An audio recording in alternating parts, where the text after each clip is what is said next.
like, where's these guys at? They're already saying, "Hey, it's time to go." Blah It's blah time blah to blah. go. What is up, ladies and gentlemen? Welcome to another Sunday, another foodie show, That's the right. Sunday installment of the Dude Network. Awesome entertainment we provide you every week. How's Absolutely. everybody doing? How's everybody doing? Hey, right here. It is a 3-day weekend, so I hope everybody's having a good Labor Day. I hope I'm saying that right. That's right. Yeah. That's right. Sometimes I say the wrong one. And It right here, happens. love the Dude Network. Like, share, and follow, or you're a poser. Exactly. Hey, he Yep. said it, not me. But you heard it here first. Yep. Thumbs ups always Uh, work. yeah, thumbs up, bring a friend, all that good That's right. stuff. So how the hell are you, dude? Good, man. How you? Good. Yeah. Just getting all packed up, buddy. Yeah. Well, Getting all packed up. I've been at a barbecue festival all day, so Oof. Oh, yeah, that's right. I forgot you're going to yeah, that. been Yeah. home for about, I don't know, 2 hours. So it's all good. All right. Yeah. Met some cool people, hung out with Kakalaki for a while. Cool. So Cool. yeah, man. Did some Real good event. networking. That's good for Hey you. man, real good event up there. Yeah, yeah, Yeah, yeah. see? We You got got some any people plans out for there. tomorrow? Actually, I'm gonna cut grass. Chores. Cool. Yep. Yes, I'm gonna Got do it. chores prior to leaving on Wednesday. Yeah, So that way, when I get back a week later, the grass is still halfway decent. yeah. You don't have to So, come back to actually working all the time. right. What's up, everybody? Roger, our man. What's What's up, up? man? T, my man. T, our man. Hey, he was there today. Ricky. Ricky was there today. Oh, hell yeah. Yeah, man. Well, hey, we also got a cool special surprise. Oh, what we got? Yeah, we brought him back a couple Well, last week for he was right. on with us for our fantasy draft, That's right. and brought him back the week before to talk to Hmm. him. But we love our man. He's been around since the beginning. Nombre, shut up. Hey, what's up? What's going on, peeps? What's up, bro? Are you ready to come in? Yeah, we're here. We're here. We're here. We're That's what here, she said. right? Ooh, Ooh, he ain't missing hey, a beat. He ain't missing a ain't beat. missing a beat. How you doing, brother? Oh, we're good. We're good. Got some good college football in our systems. Had some terrible blowouts, but hey, football's back, That's right. Yeah. and so that's good stuff. You got any? Absolutely. What about you? You got any plans for tomorrow? Man, the wife You're off wants. tomorrow, right? Yeah, I'm off. Yeah. The wife wants pork ribs, so maybe pork ribs. That's what she That's wants. exactly what Nice, I got going down myself. Yeah. nice. So I already cut grass Thursday. So Ah, see, There you go. you got a head You were start. smart. You Yeah. jumped ahead of the yeah. game. Man, but Nice. I tell you, I'm not even cutting grass. I'm cutting weeds because we got that tropical storm. We got that tropical storm Harold, and it dumped about 4 inches of rain in a couple hours, and man, the grass went up this much, but the weeds went up this much. Yeah, So 2 feet. Yeah. Jeez, man. yeah, so I'm there cutting the weeds. So, but no, got the weeds out of the way. That way, I could just relax, help the wife clean the house, and we just did a couple, bought a lot of snacks, man.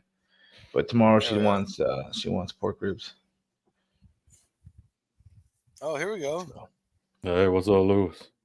There you go. Oh, so we got a killer one today. Absolutely. Yeah, I'm excited about this. We've all seen the craziness on. You've been a part of it, Nombre, down there, doing all the crazy live fire stuff with our guest Big Javs. And I'm super jacked to talk about him. I ordered a cross from him. I haven't used it yet, but I know you got to use it. We know that he also. I don't know if one upping it is really qualifies. He like 10'd up and built an even bigger cross. And Yeah, but he's a hardworking dude from Texas and fabricates these crazy barbecue contraptions on the side.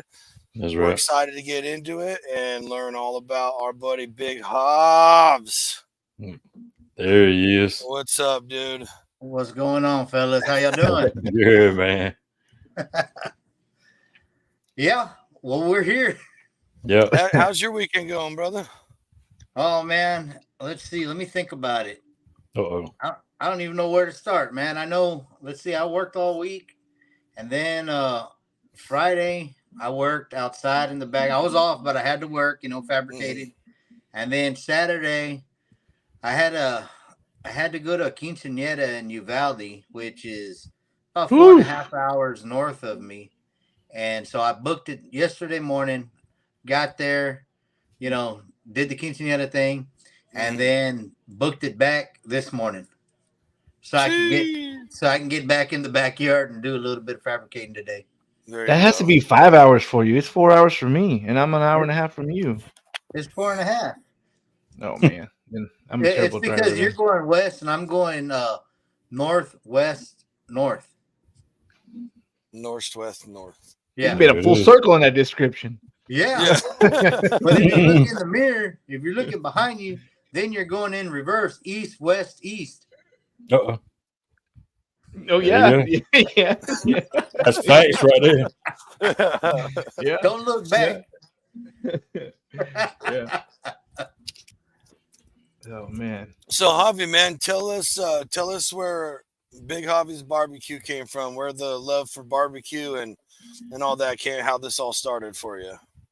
Oh well, I mean, I'm just gonna say it's pretty much probably like everybody else. They just kind of grew up with it. My pops being a beer drinker and a barbecuer, and that's what he did. When he wasn't working, stuff like that. Which my dad was also, a welder fabricator. So they kind of, like I said, as a kid, just kind of, that's what I fell into. I fell into it, but as it being like, this is what we do when we're supposed to be relaxing, when we're supposed to be, downtime from the norm. You know what I mean? Yeah. Yeah. And so, yeah, that's how it all kind of began for me, just kind of following the footsteps of my pops. So, and I'm sure a lot of people are like that. Yeah, sure. Yeah, absolutely. It's a very, very common theme. We all remember standing back there. Yeah. Being told to sit there and watch it or whatever. So what got you into starting because you're a lineman, right? I am. Yeah. Well, so you guys are busy. You guys work hard, long hours, lots of times. How did you? What made you start a social media page?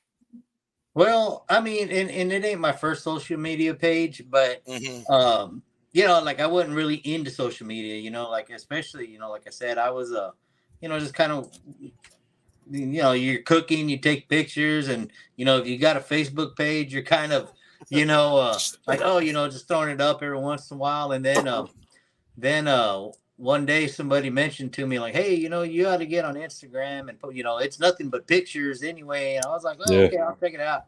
But anyway, so I started looking into it, and I was like, yeah, you know what, I'm gonna do that. And yeah, I didn't know nothing about it or anything like that. And then so I the more you do it, the more you're looking at, like, say, like Instagram, you're seeing what other people are doing, like how they're presenting their stuff, how they're making their pictures. And, so, like, and I'm sure everybody's the same. If you go all the way back to the beginning of, when you started posting stuff, like your game has, elevated and elevated and elevated as far as, sure. Like how you're posting stuff, how you're, displaying it, how you're lighting this, that, like I said, that's the whole thing about it for me, is that once I get started with something, most of the time, I'm gonna tear it down and build it up the best way that I can.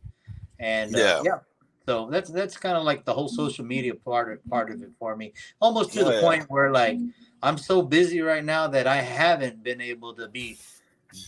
That was the fun part for me. You know what I mean?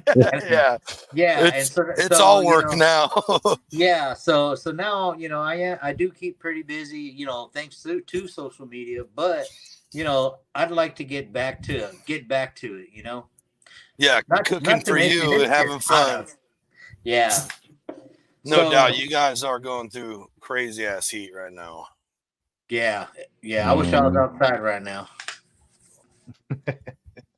So before, I mean, I trolled your Instagram account and pulled up some cool videos to show everybody. But Before we get to that, what's like a regular meal in the Javi house? Like, what do you guys? What's a normal like typical thing that's a pretty regular meal for you guys? Oh man, it's always gonna be steak and tortillas. There you go. Hey, Yeah, hallelujah. Whether it's cooked outside on the grill or or cooked in, fried it in a pan. Yeah, steak and tortillas. That's what I grew up on. Hell yeah. Yeah, and that's my soul food right there. Yeah, Nombre kept talking about like flank steak and skirt steak and stuff, tacos, and fajitas. Fajita style, and I finally got a hold of one, and good night, man. It does. Where'd totally you get a hold of? again. Would you get a hold of the outside or inside or a flank? I've had flank and skirt steak from Frickson, and then whatever the store says is the skirt. So they don't tell you if it's the inside flap or the outside flap. They don't tell you.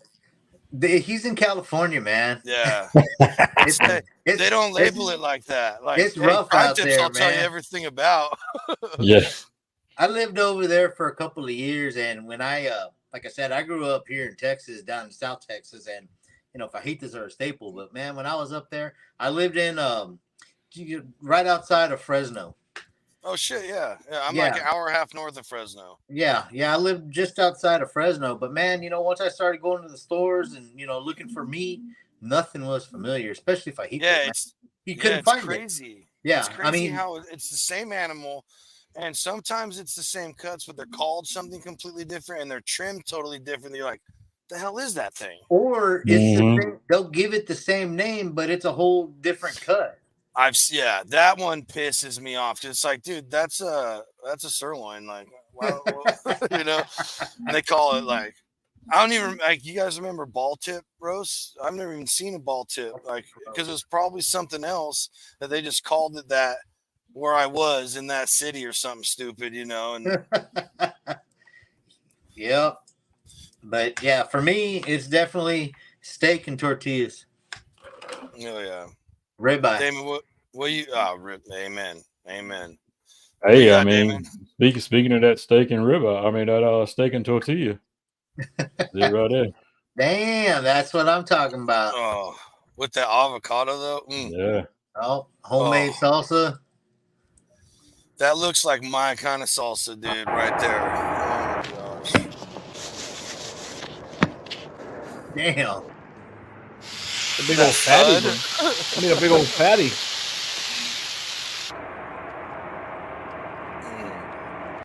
Jeez, that's money, bro. What's that salsa mixture of?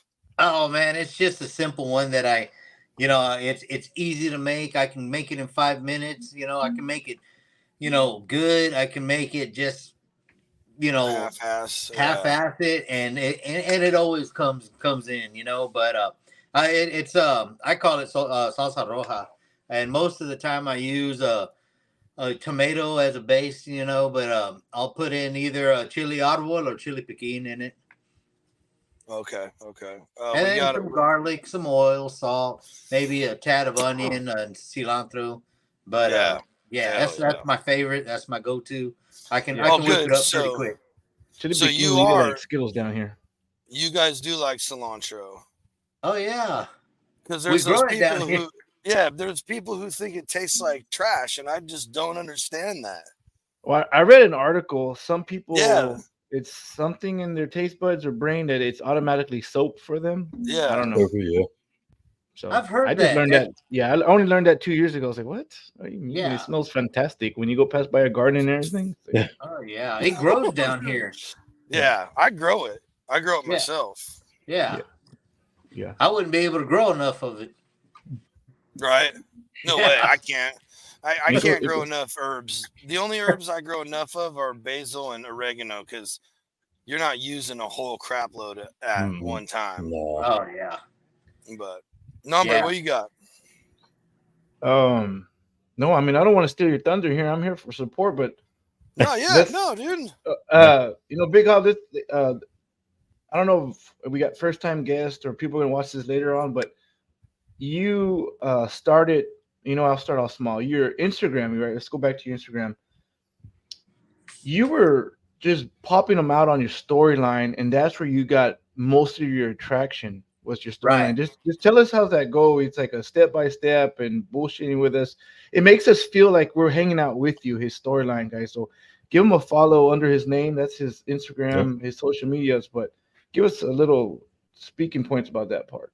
Yeah, man, and that's what I'm when I said I want to get back to it, that's kind of like how I got it because I remember when Instagram was just pictures, and then they integrated the stories, I guess to kind of, I guess kind of like what Snapchat would have been, I guess so to say. Yes. But anyway, so they brought that in, and I also remember when they brought in the reels and all of that. But anyway, so right around when they brought in the stories, I was, a few months in already. And, and I was thinking like, okay, cool, whatever. And my whole thing of it was because I'm not a chef and, I might come off like I think of myself a certain way or anything like that. But at the end of the day, what my main goal was to, when I would cook, it was a hangout.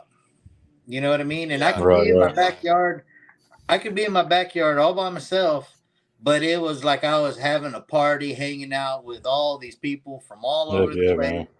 Man. And it all was based around me just going at it in the backyard, starting a fire, chopping some food, meat, trimming, this, that, throw it on, show everybody what's going on, have drinks with everybody. It was a good old time.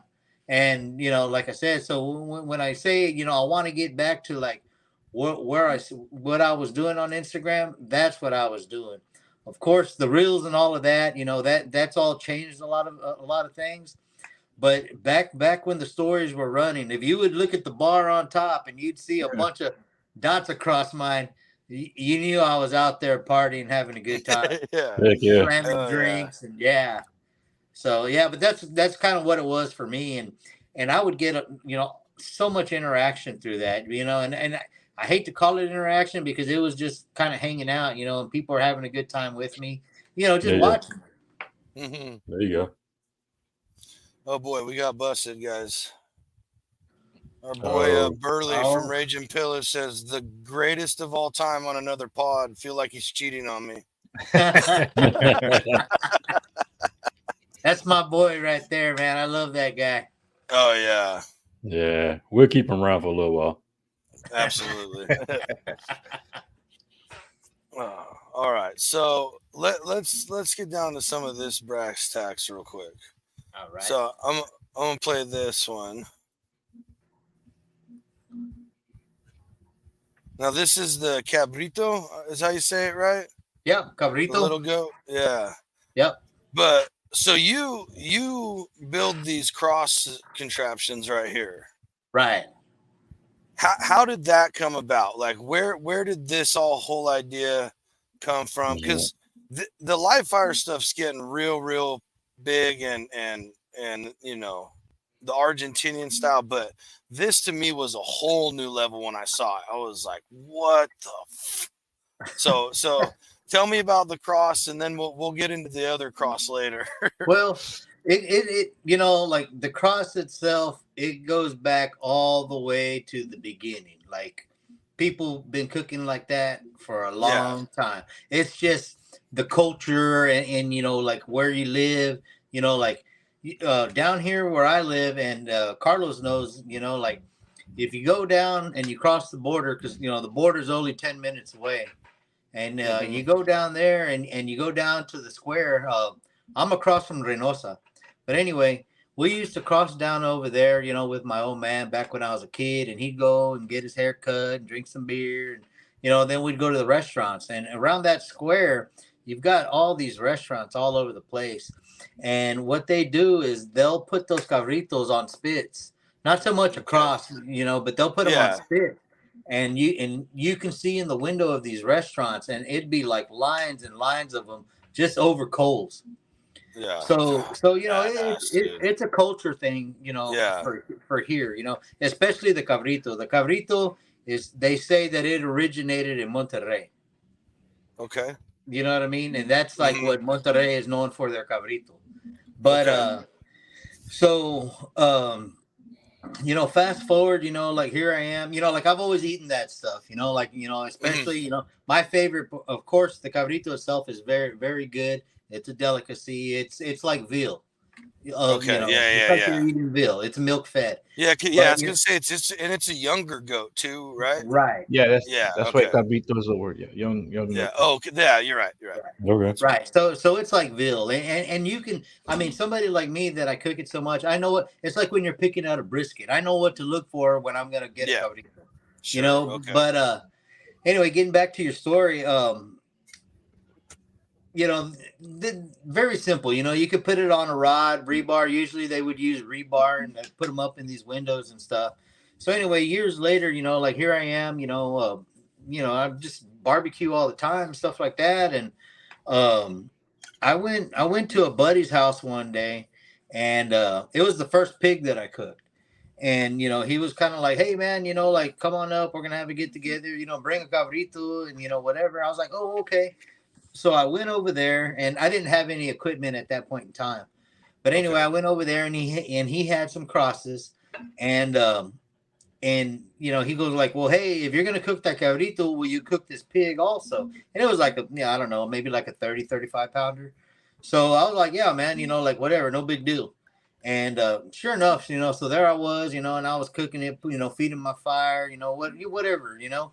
And I was like, man, you know, I need to turn this pig now. So when I went to go, you know, like I was like, okay, so this rack, you know, you basically have to dismount it from the stand, you know, pull it off the stand, turn it, and then you got to restab it in. So, you know, so now, I mean, being it was only a 35 pound pig, it wasn't real bad, but you got this awkward weight because it's on the side of this cross. And you know, so you know, I didn't struggle, but I, you know, like the way my mind thinks, you know, like after I turned it, you know, after I turned it, I was like right away, I was all like, there's a better way, you know, and I know I can make it, you know, better and easier. And so when I came home on a Sunday, I had one of my rigs, you know, in the backyard, and it wasn't what you have now. Okay. But so I took one of those and I started looking at it. I was all like, you know what? It needs this, it needs that, and then I'll be able to do this or that with it. And so that's when I came up with that design. And for me, like now, you know, like I can throw a 60, 70 pound pig on that and no problem. You know what I mean? Like you're not gonna have to dismount it to turn it, anything like that. I mean, yeah. So that's kind of where that design came about. Yeah, so it was basically like you were just like, okay, this could be way better and easier and to use, and you know, you just perfected the wheel is what happened. Right. Well, I was also thinking in the fact, like, you know what, man, I'm getting older. You know, I'm not as strong as I used to be. Sure. Yeah. So, you know, like I said, you know, now it's just kind of easy. You know, like you could just put it on. You know, you could put a good sized pig and not have to worry about like, hey, come give me a hand, you know, so we can turn this, this to that. You can just do it right then, you know, right then and there. Which, you know, in turn, if you're cooking, say, 10 animals that are on a cross on the ground, then, you know, you don't need so many people to manage these animals, you know, because now you can, you know, like I said, one person, you know, you can go and turn all of them in less than a minute. Yeah. Which we've seen you guys doing in a couple of those South Texas cookouts. Yep. It's crazy. So that's how that came about, man. And yeah, like right on. And it's kept me kind of a little bit busy. I do have it is a patent pending right now also. Yeah, so, nice. Cool. There you go, man. If you were to log on to the US Patent and Trademark website, and I guess you got to Google it or whatever to get the actual number of it, but it is posted to the public in like all the designs and all the description, all of that. Like I had to get with a lawyer and all that stuff. Yeah. I had a friend who did that. And so cool. So that's cool shit. It is, man. Yeah. Like I said, right now it's still a patent pending, and I know it's a lengthy process. So I'm about Very, almost, yeah, I'm almost 2 years into it being a patent pending. Yeah, I believe that all day, all Right. day. It's just a pain in the butt. They limp that along for, I don't even. My buddy was doing it, and it was like 3 years in when last time I talked to him about it. Yeah, Jeez, man. but like for me, it's more of a, I've been putting it out on social media, and I don't have a huge following. I have a big enough following, but it's enough to where people know where that design came from. There you go. Very much so. Very much so.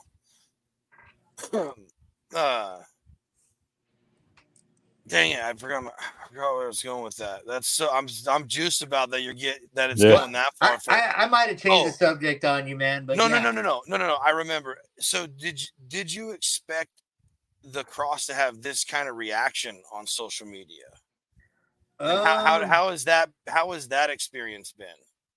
Well, like I said, not. I mean, yeah, it's cool to see and like, oh man, check this guy out, whatever. But for people to be, I remember like when I first decided, like, okay, like I came up with my design. And all my prototypes are sitting in my yard getting all rusted, but I finally like narrowed it down to like even putting the handles on the back because it makes it easier to carry it and to control it when you're lowering it down, all that stuff. So once I found the design, like, okay, this is what if I was going to sell this is what it is. And so I started out, I built 5. I just made 5, and then when I built those 5, I posted it, on social media, and I'm like, hey, you know what? I've got these 5, hog racks, solid racks for sale, and right away I had a guy that had been following me for a while, and same culture, and and he was up around the Chicago area, and he messaged me, he's like, hey, you're selling them? I'm all like, yeah. And so we talked about price or whatever, and he said, okay, cool, where I'm up here near Chicago. I was like, okay. And he goes, I'll be down there in 2 days. And he hell yeah. And he came down, and that was even the not, how can I say it, like he showed up at my house. I was like, hey, how's it going, man? It's right here, man. Cool. He had family down here, so it was an excuse to come down. But he was really, and like Carlos was talking about how I used to run my stories. It was kind of like a show. So when he came into my backyard, that was the thing. He was all like, this is where it all happens. Yeah, like, what happened, man? What happened? But so then from there, like I said, I was like, okay, cool. And so I started with those 5, but it kind of started trickling in like, hey, I want one of those, how much, whatever. And I had to kind of tweak it a little bit so I could be able to mail them out, stuff of that nature. Right, yeah. Just small changes to kind of compact them a little bit.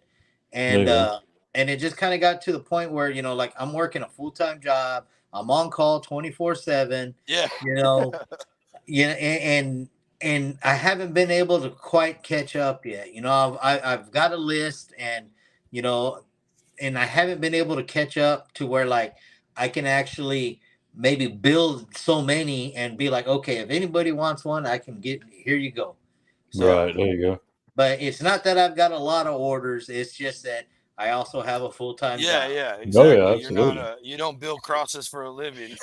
Yeah. Because and I've had people, they'll back out because, like, hey, I wanted it 3 months ago. I'm like, okay, well, no big deal.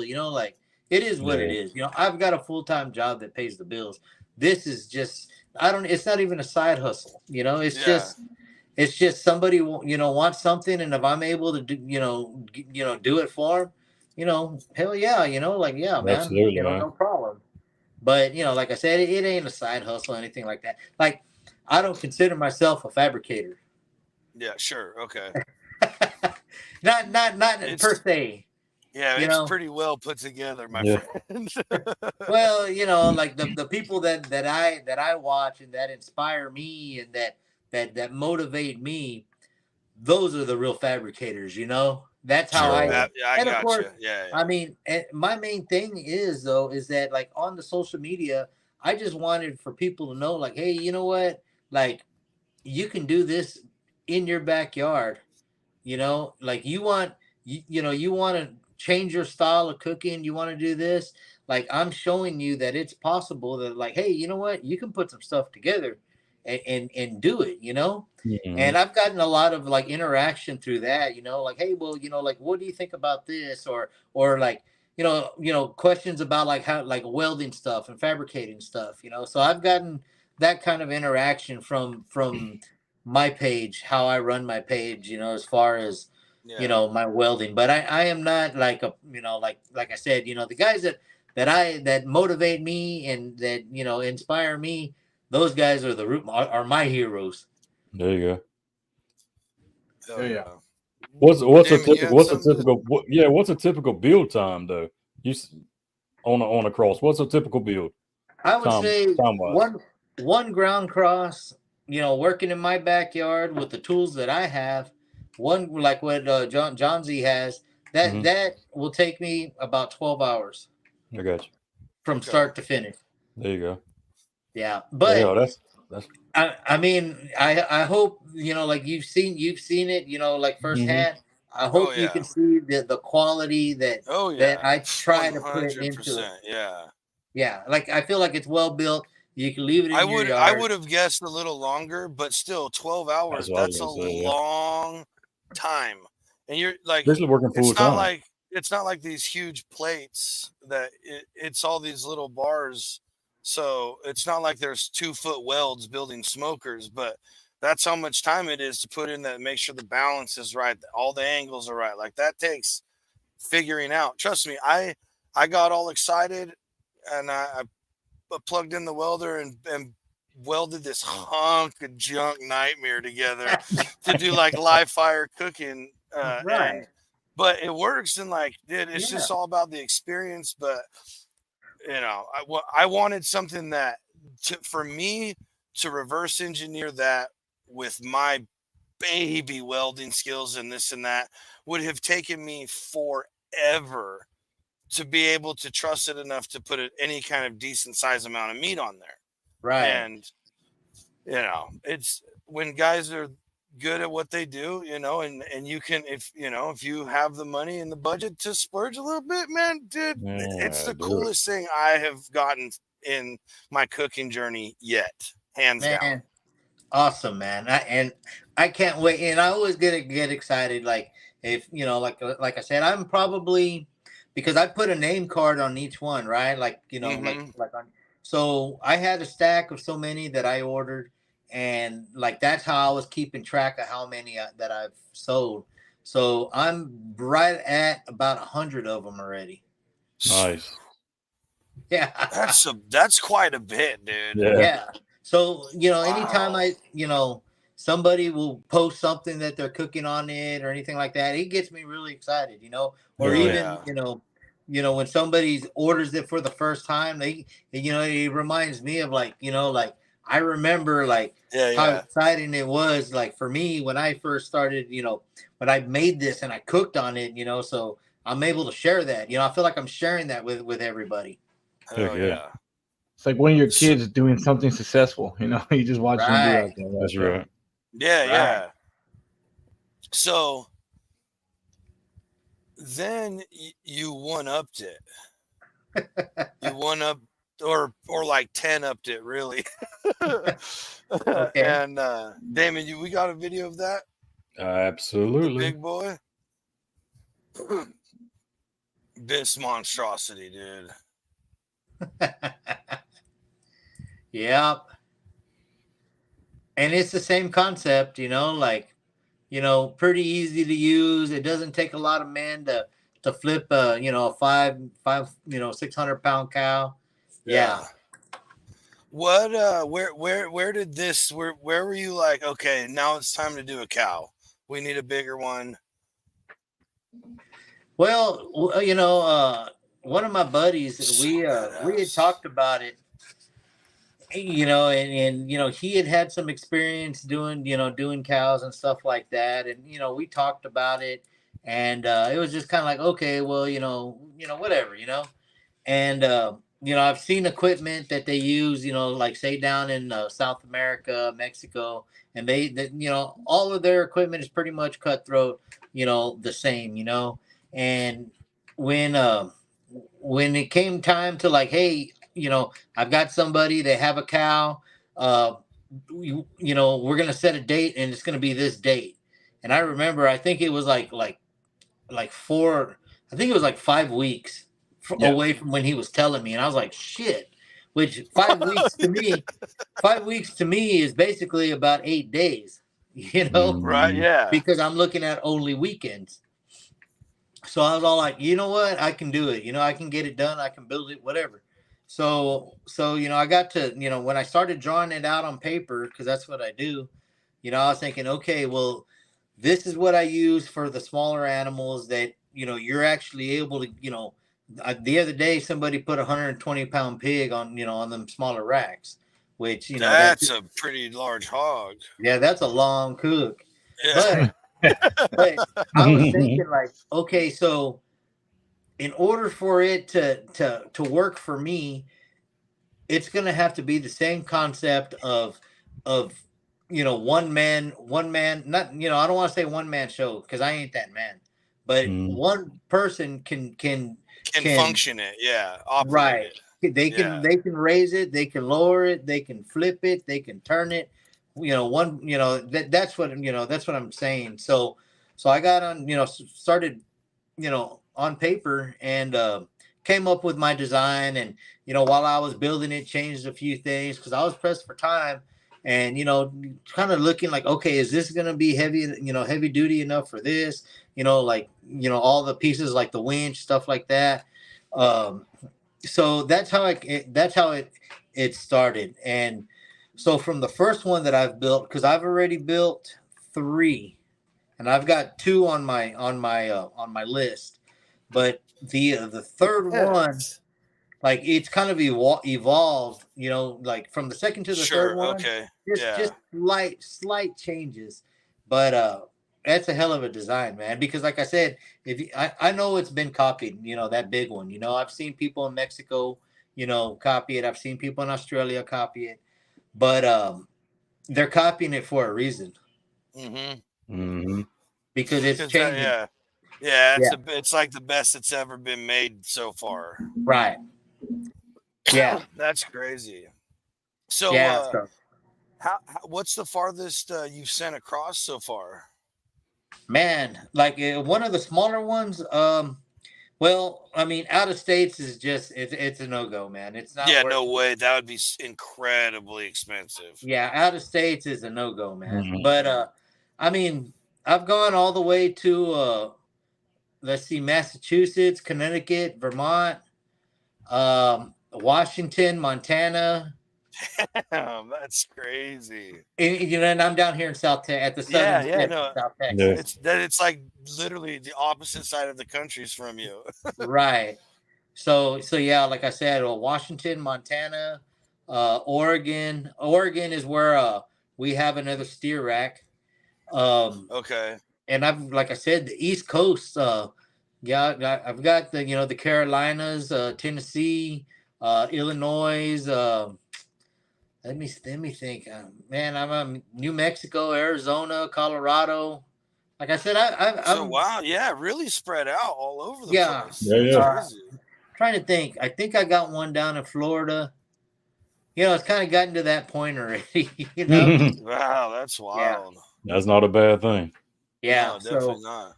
So yeah, it's something that it wasn't anything I was expecting, and I still kind of sit back and be like, damn, like I'm busy. Right.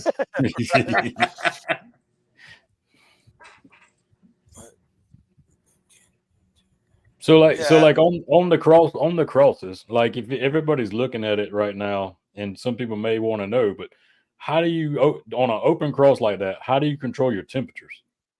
Oh, it's all done with feel. Right. Yes, sir. Feel and the visual of it. I know, Right.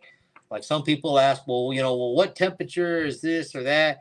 And it's hard to say because we all, like when I'm roasting, say, a pig, I'm feeling, I've got my fire out in front of it, and like in my mind, like, okay, I need this much fire right here, and then I'm gonna bring it down towards where we get closer to the ground with the animal, and I'm feeling it with my hand in between the fire and the meat.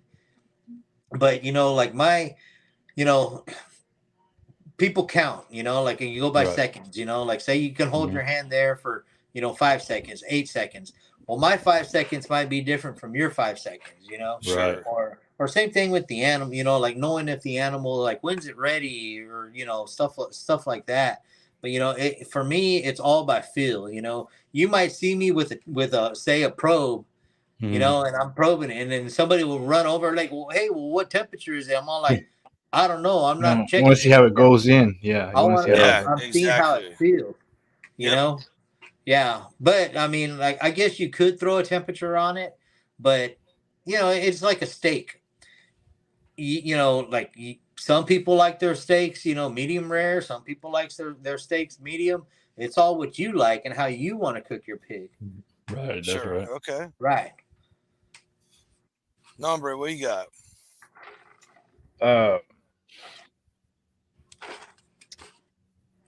man, so I'm just trying Damon, to what think you of the got? crowd. Yeah, go ahead. Hey, Oh, well, actually, real quick. yeah, I was gonna say. Someone did pop up got a couple questions from the chat. So he's not. I'm not a cook, but can you do venison the same way? I'm pretty sure. I know Just know it's a venison. super lean animal. It is a Yeah. super lean Lean man. animal, but I think if you same thing with like cabrito. Cabrito's a lean animal too. But like I said, the slower you cook it over the fire, the more you're gonna seal in that moisture. Mm-hmm. And if it was me doing, like, say, a whole venison, I would probably salt brine it overnight to kind of lock in that Yeah, moisture, There you go. that's a good and idea. that'll give that skin that much more texture and flavor, with holding in, and also venison. I mean, it doesn't have to be fully cooked to eat it. Correct. No, Ben. In my opinion, if you're cooking most wild game, obviously there are exceptions. Hog, uh, bear, mountain lion, or cougar, wherever you're from. But it should. I cook my waterfowl medium rare. Right. Like Like all my ducks. ducks and geese, medium rare. Right. Venison, medium rare. Yep. Everything elk, medium rare. Everything medium rare. Mm-hmm. Yeah. So that's probably how, like, if I had, I mean, if somebody gave it to me and said, like, hey, like, here's this, and I had time to plan my cook, definitely I would put it in a nice chest, give it a good salt brine, and then get it over the fire. And of course, baste it throughout, and Right. Yeah, the, that's going the to be key on that. the longer you can, have it over a fire cooking slow, I think the better it would be. Okay. Instead of rushing it, putting a hot That's fire right. under it. Yeah. Yeah. I mean, because then you're only cooking the outside, and then you're gonna put more Mhm. fire to cook it through, and it's gonna be tough. Mm-hmm. Right. And so Man. then a follow up. Go ahead, Damon. No, that was it. That's what I was gonna say. Oh, okay. Speaking of Oregon, what's cougar taste like? Oh man. They Did you did try a it? wild. They did a wild PNW cook with like rams or mountain sheep, whatever. I'm not sure which ones it was. There was a couple cougars. It looked like It was wild. Man, I know, like I said, I live down here in South Texas, and you see us eating, like intestines, and like I was gonna say, the favorite part of the cabrito for me is the organs, the machito. Carlos Okay. knows that's Yeah. one of the, like, that is so good. But if you show somebody, they're gonna look at it and be like, damn, that looks pretty bad, like, I Yeah, don't it know if looks I want terrible. that. Yeah. And yeah, the whole thing with the cougar, man, it was cool to see it on one of my racks, but I didn't taste it. like I said, I've got a couple pet cats. You know, I would have felt bad. So I from what I've heard, I've never gotten the chance to try. I've just heard it tastes like good pork. Well, and that's what I was told. And like I said, I went up to Oregon and we did this cook, and that food, it was, like I said, it was served, and there was just so many people in line Yeah. to try that cougar, and man, from what I heard, it was cooked really well, and it does, according to everybody, it's got a really good taste, but like I said, it's different for me. Gotcha. Yeah. Not I feel everybody it. can I handle feel it. cougars. I'm not Johnsy can though. Oh, correct. Whoa. We just lost our audio and video guys. So Are you back. good? Okay. Yeah. Pause. There's that South Kakalaki for you. Hey man, I hear crap going on outside. I don't know what's going on outside either. So, oh boy, aliens are coming. What's Gator like? Good. Gator, it's got. I tell everybody. I mean, like for me, some people say, "Oh, it tastes like chicken," or stuff like that. But I think, like for me, it's kind of got the flavor of scallop. Scallop frog legs. True. But with the texture of maybe like chicken. But it's kind of got that flavor though, like kind of like that sweet, it's just got that, like I said, it's a little bit different. But for me, I tell people, well, I think it's kind of got that flavor of a scallop, so to say. It's a good. Yeah, I've always been told it tastes like lightly fishy chicken. Yeah, that's what I've heard. Close to like a frog leg sometimes, depending. If they don't brine it, they're gonna have that swampy taste at the end, like a bad prepared frog leg. If you don't prepare your frog legs, you're gonna have that at the very end. You're just gonna have that. What's that taste? Was like a little swamp taste to it, Okay, like that. Which is I guess you're like a dirty, like not dirty. Let me rephrase, like a dirt, just earthy taste at the end. Yeah. Okay. Like kind of like the mucky part of the water, gamey. Yeah, right. Yeah, their game. Yeah, I guess you would say like a swamp game taste. Yeah, right. So I that's another thing I haven't had is frog legs. Oh, frog legs are good, bro. Yeah, that's what I hear. That's what I hear. Yeah, I need go ahead. Good. No, and if people are afraid to try it, just do the buttermilk bath. I mean, whatever, it just takes it out. I don't know what. I guess a little bit of the vinegar that it has. Water, vinegar, soda, milk, buttermilk, like so good.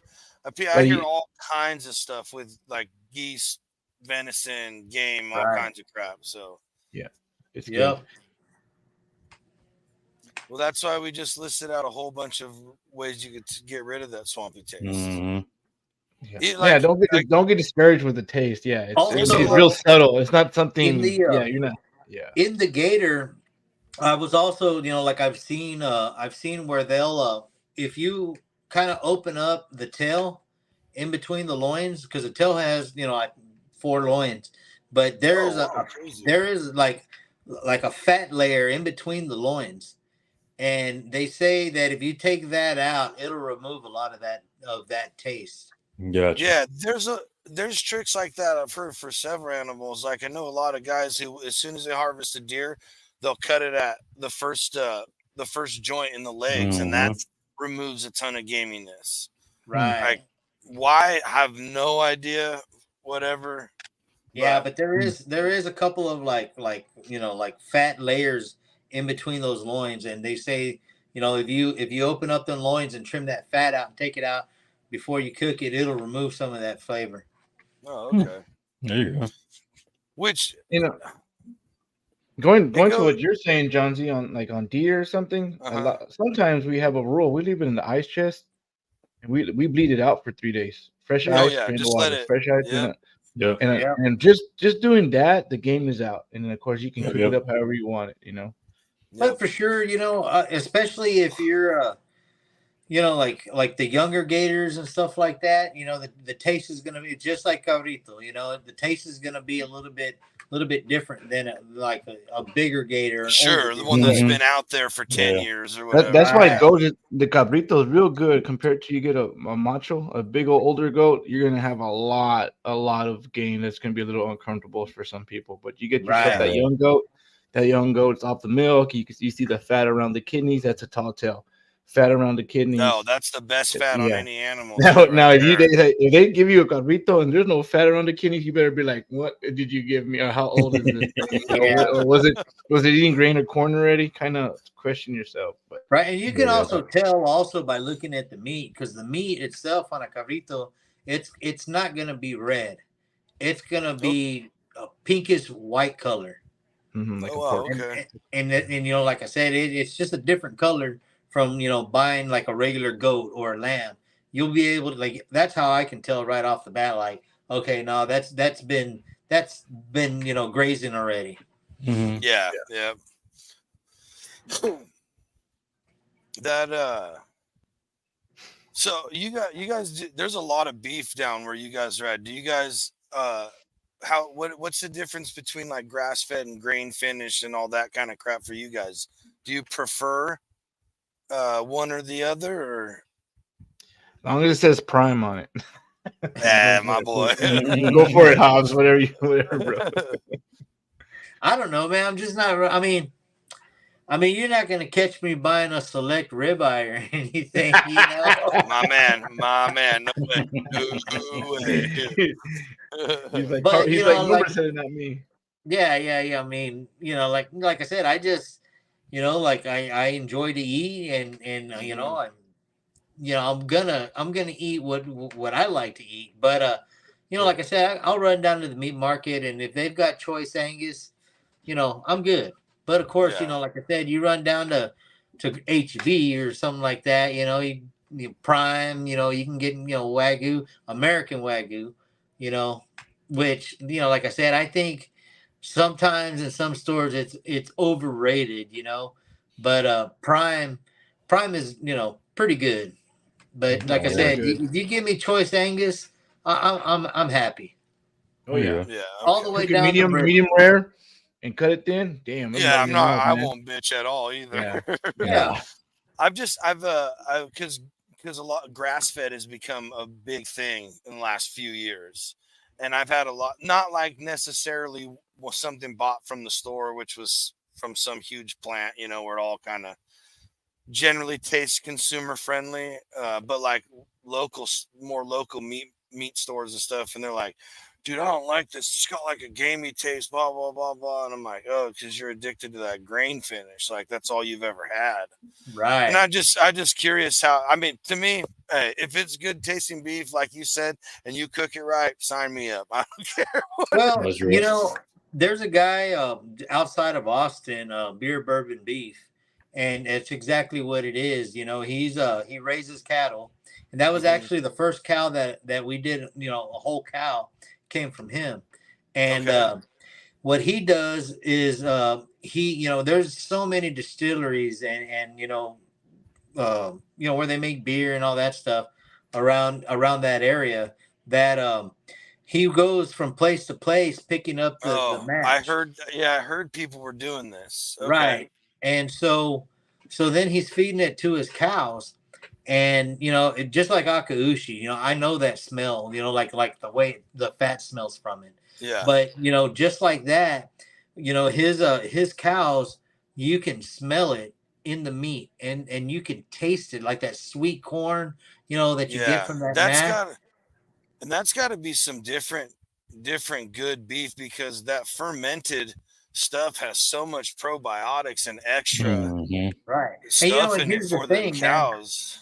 Here's the cool thing about what that man is doing is that he's feeding his cows this mash that it's left over from these distilleries and breweries, that you can get a piece of steak that came from him and then wash it down with a beer that it ate on. Yeah, that's crazy. Yeah, with a beer or some bourbon that, and it's there. That flavor is there. What I mean? That's so cool.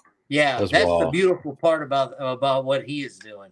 You're Heck pairing yeah, up your man. whiskey with your beef, just kind of like wine and pastas meals, man. Right. That's Hell wild. yeah. Yeah, that Hey, but it's like that's you're the kind of marinating it from the inside out. right? Yeah. Whew. And that's crazy because like that, but that's the kind of shit that keeps all this so much fun to be in the foodie community, you know? Oh Like yeah. just every now and then you hear some guy just pushing the limits of something that you never even thought about. Right. Yeah, For pretty cool, sure. man. What's the wildest thing you've cooked open fire? Man. I mean, I don't know, man. Like as far as like crazy or anything like that, I don't know, man. It's hard to say because like I said, I mean, I'm used to cooking what I always cook. Now, I mean, if Yeah. We you did that. consider, You did rattlesnake and Bernie. uh, but Oh, that's still, that's right. You guys did the snake. That's right. I forgot about that. But I don't know, man. I think for me, like if you're gonna say, I mean, anybody can like I said, you can get a rattlesnake and cook it, But I'm gonna have to say it's probably the doing a whole cow is gonna because Yeah. it's not just the cooking aspect of it for me. Like the video that you showed earlier, it showed us turning the cow and whatever, but then it went into building, the Yeah. building the rig, and so if you add that to the cook, because like I said, like I said, for me it's a little different because I can build what I envision. Yeah. So Mhm. so it starts way before the cook. Yeah. I get. Yeah, that makes a lot of sense. Yeah. it starts on paper for me, like, okay, what am I going to need to pull this off? So then I start drawing it out, getting my material list together, go down to the mill, and that's where it starts for me. So doing a whole cow, that was probably the wildest thing for me, because like I said, it didn't just start, let's put a cow on a cross and get a fire under. Mhm. No, like there was a lot of work put into it, before all of that. Yeah. Yeah. How long does that build take compared to the Well, 12-hour hog rack? well, I want to say I felt like the last one took me. I think it took me 5 weekends. Wow. Five Wow. weekends, and I live in a neighborhood, so I've got neighbors on the sides and behind me. I live on a lot, Yeah, you and can't be blasting into 2 in the morning and right. So my day is usually anywhere between 11 to 12 when I get started, and I shut down five or six. You know what I mean? And that's Yeah. my day. yeah. Yeah. Yeah, just because like I said, I live in a neighborhood, but not just that. Um, all of that metal that I use to fabricate, those kind of rigs is being carried into my backyard by me, by hand, because Poof, dude, that shit gets heavy. because I can't get a pickup in my backyard. Oh.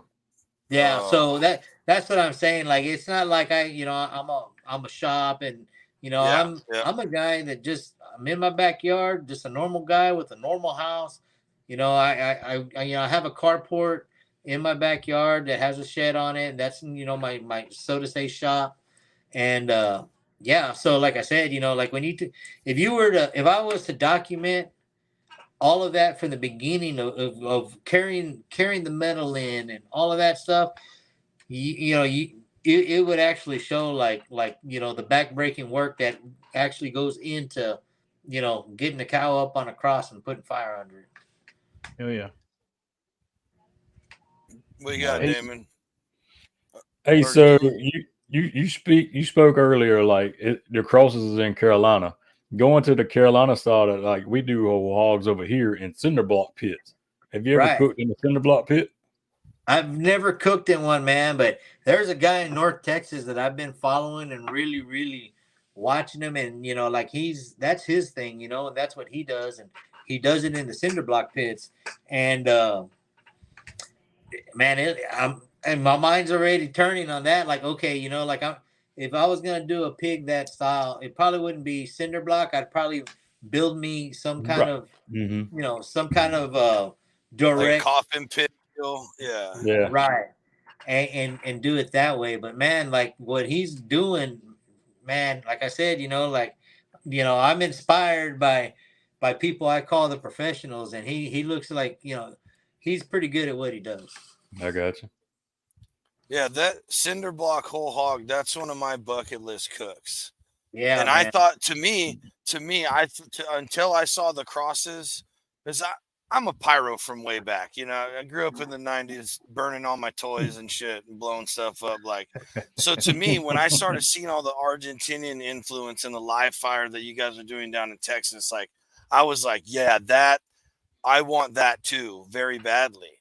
And the whole hog thing, just shoveling, like what Roger says right here. Sometimes the process is the cook. Like I like that. Like I started Yeah. on a stick burner. Like I want to shovel coals all night under a pig.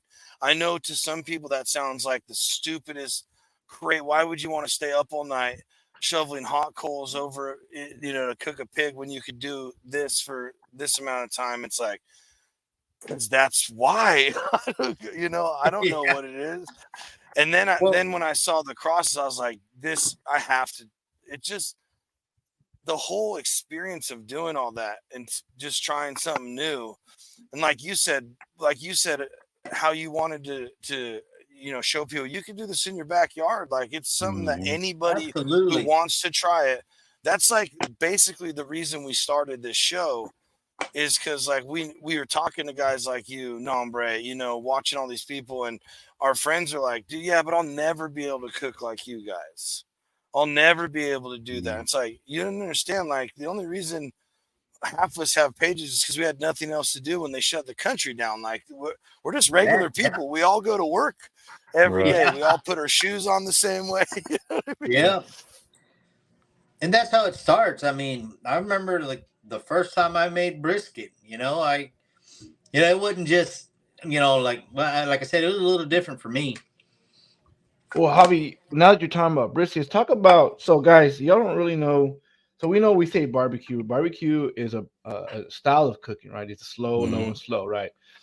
And Big Javs is a legit open fire, flame is going cook.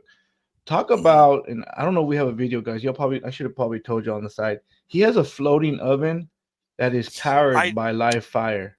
Yeah. Talk a little bit about that. We got it right Big here. Javs. Yeah, Okay, I was about to perfect. say, Okay, well, run the tape. I'm good, guys. Run the tape. I already knew where you did this thing. Yes. What the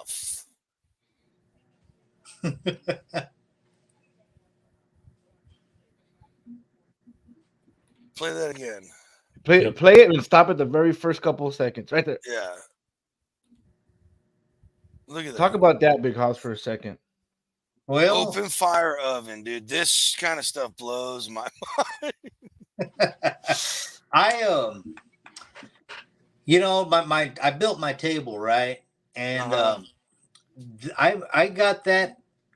I had a smoker built by my buddy AJ's Custom Cookers. Yeah. And I had it in my backyard, and I was checking it out. I was doing a little bit of cooking, and I've seen kind of stuff, kind of like what my oven is, but my mind started running. And I was thinking, man, because those smokers that AJ builds, his fireboxes, they're insulated. And I started thinking, like, man, you know what? If I had something that was insulated, something like this, that was open on the bottom, then theoretically, heat rises, and if it goes into this oven, then the insulation is gonna hold that heat in, like really good compared to if it was just a regular box.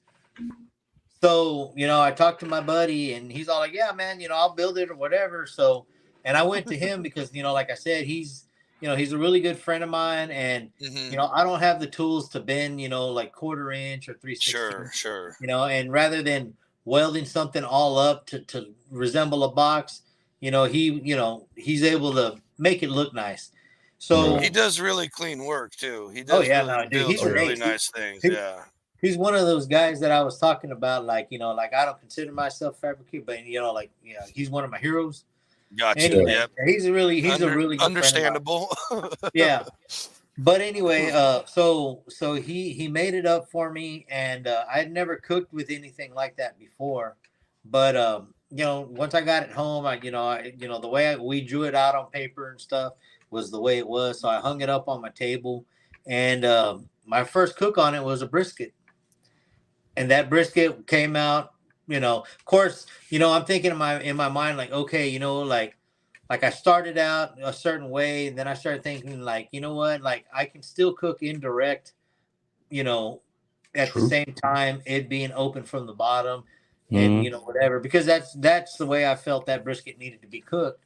So you know, like I said, I was able to cook it indirect and come out with, I mean, you wouldn't know if that brisket came out of an offset or anything like that, you know, like you would never know. But man, I've cooked some pretty wild things in that. You know, I've cooked a porchetta. I mean, I cook a really good skin on pork belly in that. I made me a little tray, you know, where I can load it up with coals and kind of like put it on the top.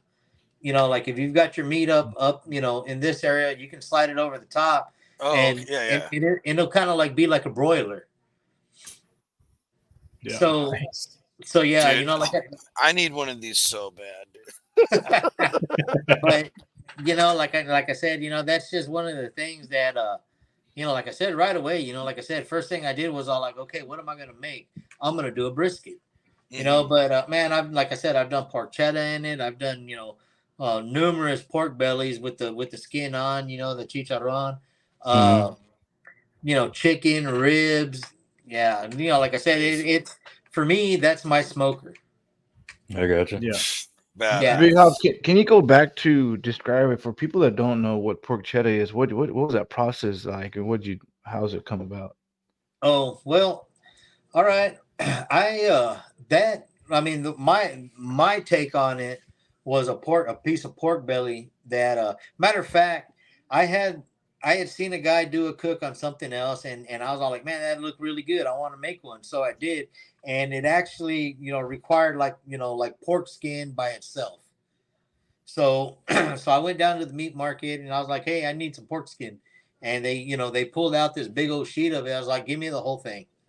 So I made whatever I made, you know, like, you know, that guy, from what I seen that guy making, it was really good. And I had this big old piece of skin left. So then, you know, like I said, my gears started turning. I was all like, you know what? Like, I think I can get a pork belly that you can get at the store, just regular, because most of the time you're not going to get a skin on pork belly at the regular store. Nope. Right. Yep. So anyway, so I went down to the store and I got me a, you know, a piece of pork belly, and you know, it was a square, and I filleted it and I filled it up with chorizo and you know, like peppers, stuff like that. And then I, you know, of course, I rolled it up, and then I got that piece of skin and then wrapped the whole thing up in that skin. And yeah, and I cooked it in that oven, and man, the crunch on that, I don't know if it was because the skin was actually not from that piece of pork belly, you know, it was kind of separated. I mean, when I cooked it, it looked like one piece. Okay. But I don't know if that's the reason it came out the way it did, or if it just came out the way it did because, you know, I did what in my mind was the right things to do. But man, that thing was amazing. I've got a video on my Instagram, like with that one. It was pretty badass. It looked good eating. That's all I know. Heck yeah, man! It was amazing. Too much welding saying that stuff hog that you did with TFTI was epic. Right on. Yeah. Matter of fact, I think we were up in Fort Worth, and he was there, and we had an extra pig. I just didn't get no video or anything of it, but we deboned a whole pig, and we did one up in Fort Worth where he was at. But it was cool for Tone to be able to catch, you know, all the content and put it out there like that. Yeah. Yeah, but even that, yeah, like we've done it like to that, like that's also I consider it a porchetta. You know, we deboned a whole pig, you know, with the head on, and then we stuff it with rice, and then we'll roll it up, and it'll look like a big worm with the the pig head on it. Yeah, And then yeah. Yeah. Yeah, I remember seeing that. Well, tell everybody where they could find you, where they could follow this journey. Roll out the red carpet for you, real quick. All right. Well, mainly I'm on Instagram, Big Javs BBQ. I'm on Facebook, but just as myself. I mean, if you're looking to get in contact or you want to give me a follow, Instagram's the place. I'm on TikTok, but I hardly ever look at it. Stuff like that. Like I said, if you want to contact me, shoot me a message through Instagram, and I definitely will get back to you. Nudes are invited. Send him nudes. What's that? I said send him nudes. Well, ladies and gentlemen, we always try to keep this about an hour and 15 minutes. I did a big boo-boo and forgot to mention that this show is always brought to you by Garage Beer. Flavored beer, classic light beer, and the classic lime beer. Coming to a store or a state near you, or the state you're in, whatever. You know what I mean? We're grateful for Garage Beer. Don't forget, you can always listen to this on Spotify, Apple, wherever you get your iTunes. Appreciate everybody being here. Go follow Big Jav. Give everybody a like, share, and follow. Nombre, we're so happy to have you back on, buddy. Thanks for hanging out with us. Yeah, for sure. And hey, next week, different flow. No book guest. Just gonna see a couple knuckleheads hanging out together. So stick around for next weekend, and we will see you all next time.